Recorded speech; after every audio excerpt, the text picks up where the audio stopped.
अस्सलाम वालेकुम टिकटॉक से तमाम फ्रेंड्स अनाउंसर जबार दानिशदानी दी तरफों मकमरा सलाम। और आज सारे बिरावां दे पेश नजर एक बड़ी प्यारी जही नज़म जनाब रास्ते कि तेरी झूठी मोहब्बत तू रज पुज गया, तेरे मिठड़े बुलारे दी काई लोड़ नहीं, जग ते अल्लाह सिवा कोई किसे दा भी नहीं, तेरे वक्ती सहारे दी काई लोड़ नहीं।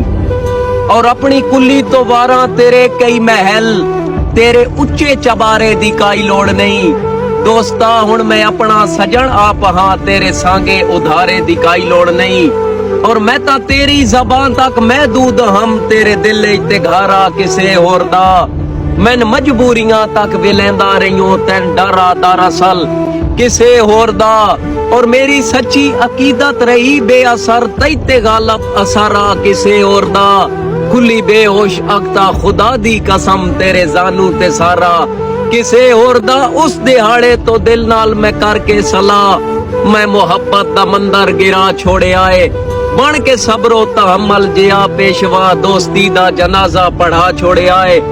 हथी अपनी मैं गैरत ते जरनैल तू, तेरी यादां दा लश्कर मरा छोड़े आए, गुजरे वेले दा नक्शा मिटा छोड़े आए। ओए तैन बुला छोड़े आए, हुण बुला छोड़े आए, बस बुला छोड़े आए। दर्द कोई ना किसे ते भरोसा करे, करके ऐलान दुनिया नू दसदा पिया, तेरे जे बेज़मीरा तू जिंद छुट गई, मैन अल्लाह वसाया मैं वसदा पिया।